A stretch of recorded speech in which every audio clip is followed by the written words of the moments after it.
अब कथा को समझना, 1 महीने तक तो क्या आशा लेकर बैठी है सब प्रजा कि हम राजा के दर्शन करेंगे, राजा के दर्शन करेंगे। लेकिन जब दर्शन करने का समय आया तो वहां ढोल बज रहा था कि फ्री बट रहा है, फ्री बट रहा है, फ्री बट रहा है। तो सब ने सोचा 3 घंटे का समय है, कोई कह रहा है 2 घंटे सोर लूं, जब फोकट में ही मिल रहा है तो फिर 1 घंटा आराम से राजा के दर्शन करेंगे। सब सोरने में लगे और सोरते सोरते दुकान बंद हो गई। सोरने वाले ने पूछा क्यों भैया दुकान क्यों बंद करी सेठ? तो वो सेठ कह रहा है कि राजा गया, 3 घंटे का समय पूरा हो गया, क्योंकि 3 घंटे का समय मेले का था और 3 घंटे का समय राजा के दर्शन का था। कथा को समझ रहे हो? ये कथा किसके ऊपर है?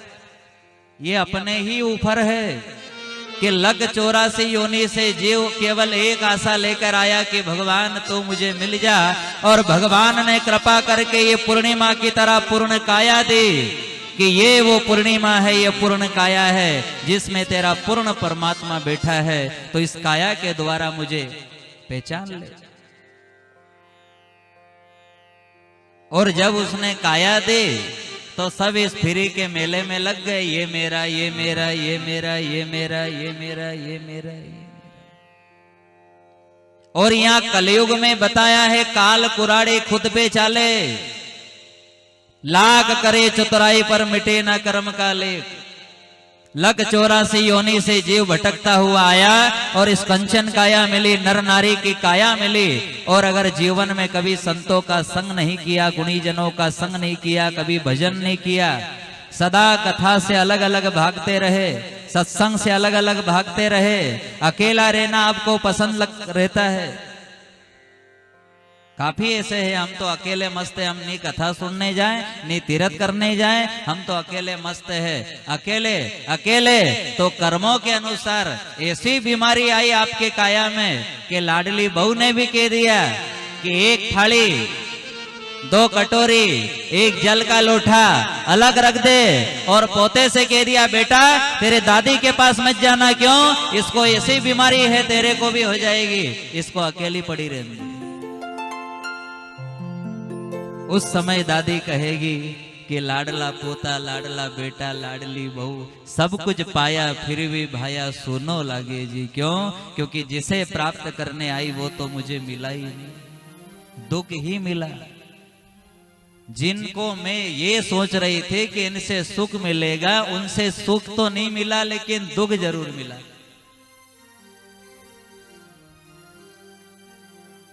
इसलिए आशा केवल राम जी से रखो और यही भाव बनाओ कि प्रीत से प्रीत है, ये सीधी बात है। जैसे संतों की वाणी कहती है कि 88,000 ऋषियों ने पूछा कि भगवान क्या करता है, तो श्री सूत जी महाराज कहते हैं कि भगवान का बस केवल एक काम है, एक काम है बस। और कौन सा काम है? बोले वो बस अपने भक्तों को याद करता रहता है, बस दूजा काम कुछ है ही नहीं। बस वो अपने भक्तों को याद करता है, और वो सबको याद करे, लेकिन उन करोड़ों भक्तों में कोई एक उसे याद कर ले तो प्रीत से प्रीत है, ये सीधी बात है। वो तार देता है और उसका नाम नरसिंह भगत पड़ जाता है।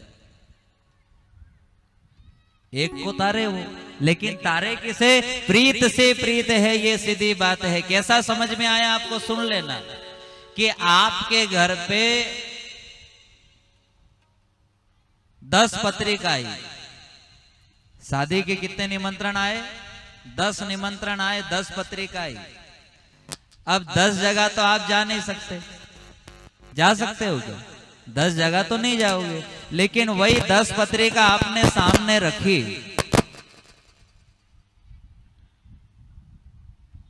वही 10 पत्रिका आपने सामने रखी और उसमें से देखा आपने कि एक तो यहाँ जाना जरूरी है, ये एक यहाँ भी जाना जरूरी है, और एक यहाँ जाना जरूरी है। यानी कि 10 में से 3 पत्रिका आपने ऐसी अलग निकाली कि यहाँ 3 जगह तो जाना जरूरी है। किसी ने पूछा भैया कि ये 7 पत्रिका और है, यहाँ भी तो जाना पड़ेगा, इसने भी तो दिया है। इन तीन ने बोला है कि पधारना, वैसे इनने भी बोला, इनकी भी वही कागज की पत्रिका, इनकी भी वही 5-10 रुपए वाली पत्रिका है। लेकिन 10 में से केवल 3 पत्रिका देखी और कहा यहां तो जाना जरूरी है, बाकी ये 7 दखे तो दखाओ। समझ रहे कथा को?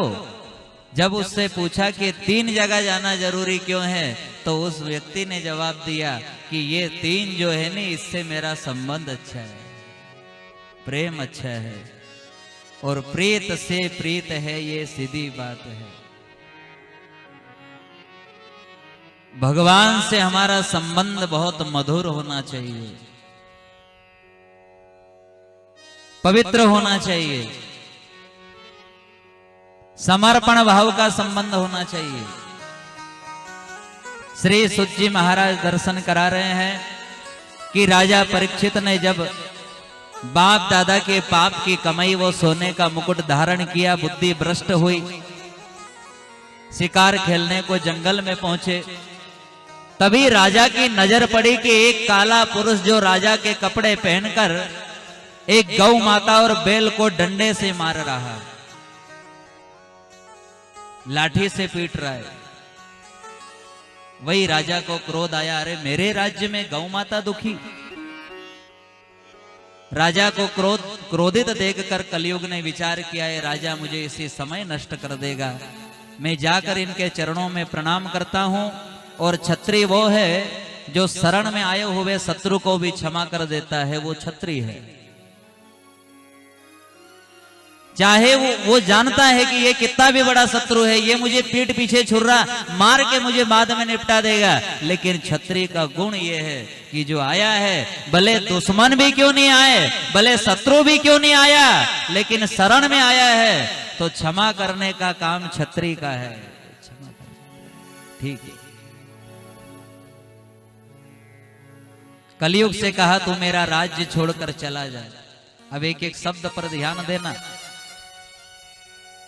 कलयुग कहां कहां है? राजा परीक्षित ने पहली जगह दी है शराब का ठेका,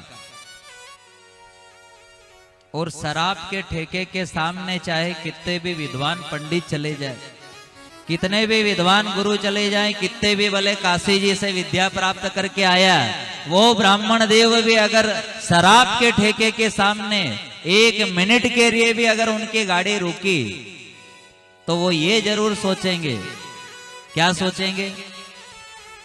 वो ये नहीं सोचेंगे कि अपन भी थोड़ा लगा ले, नहीं, वो तो यूं सोचेंगे कि आखिर इसमें ऐसा है क्या जो अपने जजमान पी पी के लौटते हैं। क्या सोचेगा वो ब्राह्मण कि आखिर इसमें है क्या जो पी पी के लौटे।